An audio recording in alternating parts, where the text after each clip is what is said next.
Ms. Derrick? No, no. And Mr. Gonzalez? No. Okay, it looks like for the term limits, we have 4 yeses. And on the terms, we are, Ms. Derrick and Mr. Gonzalez, y'all said no, and I believe what you meant was to stay with 2 years, and we have 4 people at 2 years.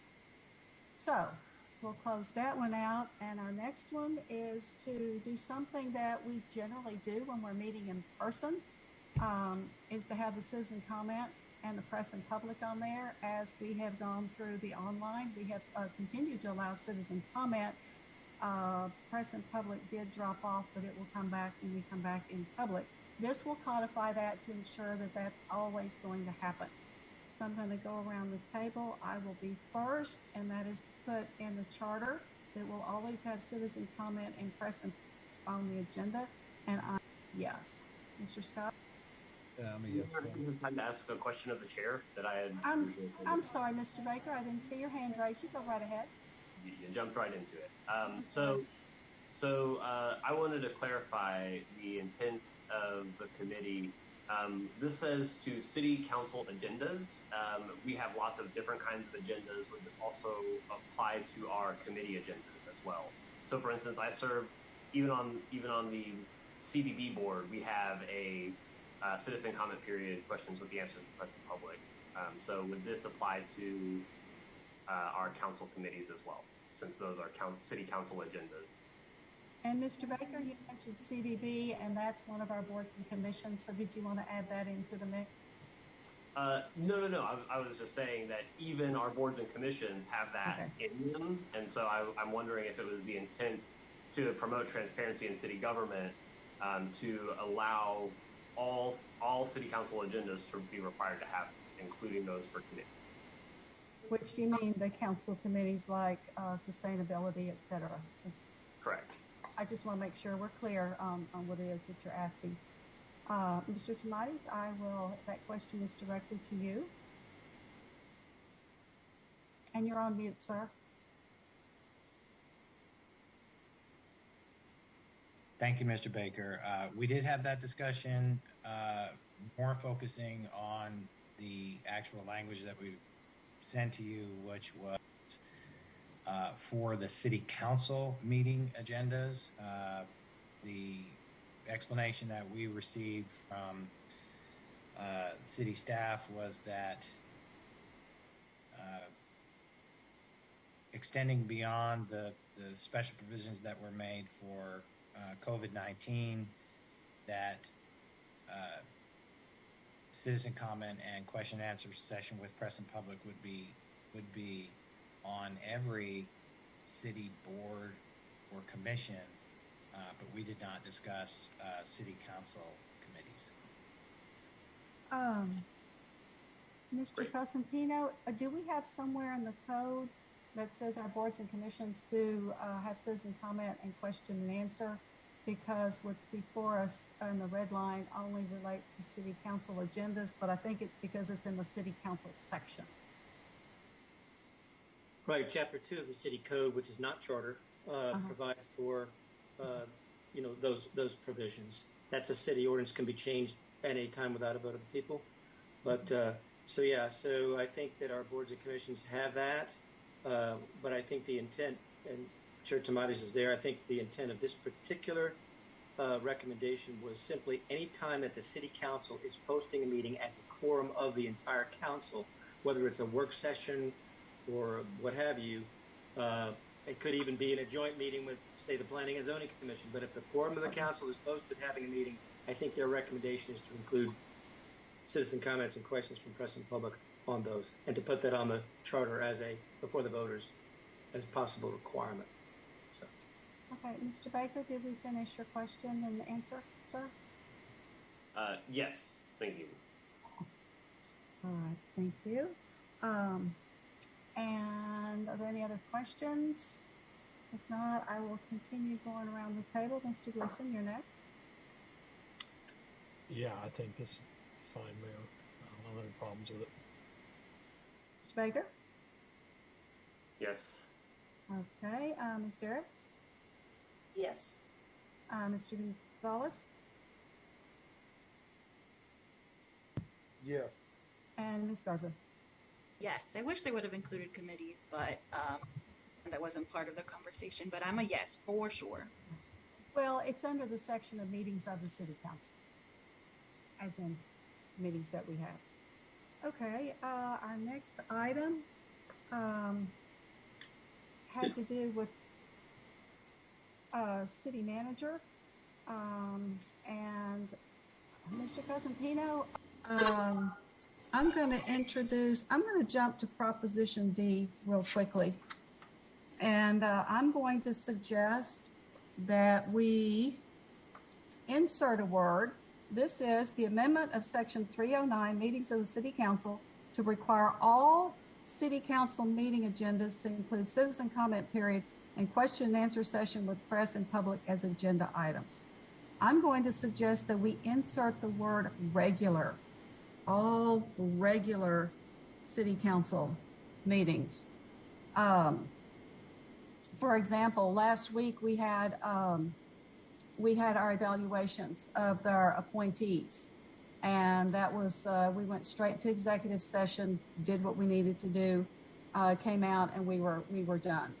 I'm not sure that citizen comment and question and answer with press and public is what we needed on those particular agenda items, but that would be required if this passed. So we've done it on all regular meeting agendas for I don't know how long, except for during the pandemic, and we plan to go back to that. So my suggestion is to insert the word regular. Ms. Derrick? I would support that, especially with our work sessions when we're just trying to wrap our mind around something and getting information from staff. I think it's fantastic that we record them and people can watch them and in preparation if they wish to for our regular meetings, and that all citizen comments and questions can be had at the regular meeting and not at the work sessions when we're still trying to figure out what is actually being proposed. So I would support that. All right, thank you. I'll put you down as a yes. I'm a yes. And I see Mr. Baker, your hand is raised. Yeah, I think anytime tax dollars are paying for us to get together and meet as a quorum, that those two agenda items should be available to the public. I don't want to be the arbiter of whether or not somebody is interested in something, and I feel like inviting the public at every turn is more transparent, which is better for government. Okay, so you would be a no on that one. And Mr. Gleason. Yeah, Mayor, I think I'm fine with adding that in there. I think the example of the evaluations is a great point, so I have no problem adding that word in there. Okay, thank you. So now I will finish up with Ms. Garza. I'm a no for the reasons Councilman Baker stated. Okay. I'm not necessarily trying to persuade you, but I guess this will. If we had citizen comment at our work sessions where we are limited to basically 2.5 hours as it is, that would take up 30 minutes of that work session when it's followed by a council meeting when we have citizen comment. And as far as I can recall, we have never, well, that I can remember, we've never limited that citizen comment. So that's just, I'm just reminding you. Okay, I need to hear from two more people. And the first one will be Mr. Scott, and then it'll be Mr. Gonzalez. Mr. Scott. Yeah, I'm kind of thinking, I hate wasting time. It's not that it's a waste of time to hear people's opinions, but if it's back like that, it's like we're going to be able to hear their opinions on that. So I would rather not add that to our non-regular meetings. Okay, and Mr. Gonzalez, your thoughts? Thank you, Mayor. I just rather see it in our regular meetings. Okay, so we do want to insert the word regular in that particular item. Mayor, I'm confused. How does the addition of regular not apply that to our work sessions? It's a regular part of the meeting. We have, Ms. Cook may need to help me, but there is a definition of regular council meetings, and those are the ones scheduled on first and third. And if there needs to be another word, a different word, I'm going to let Mr. Cosentino and Ms. Cook figure that out. But my point is the first and third 6 o'clock meetings that we hold. That's my thought of a regular council meeting. What we're in right now is a work session. And last week was a special meeting that we had because it wasn't on the schedule, and we went straight to executive session. So I just wanted to make sure it's clear that we're talking about the regular meetings, first and third, 6 o'clock. Mr. Cosentino, can you help me with a different word here, perhaps?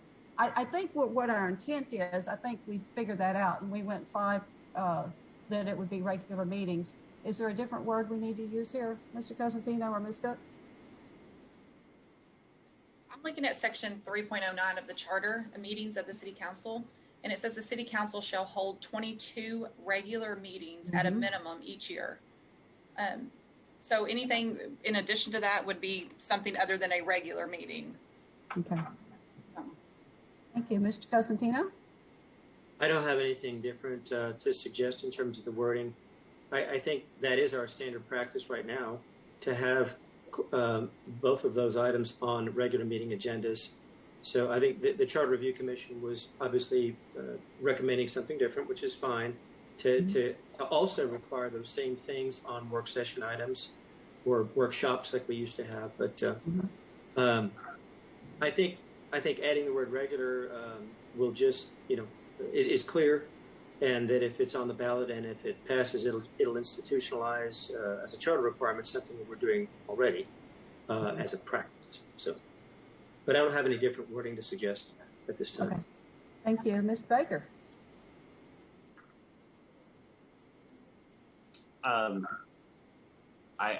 don't think we should add regular. I think it should be for all of our meetings. Okay. And I've got you down as a no, but we've got 5 folks who said, yes, this will be at regular meetings, which, as Mr. Cosentino said, this has been our practice for a really long time. So that takes care of item D that I had. And somebody was talking about C. Mr. Gleason, was it you?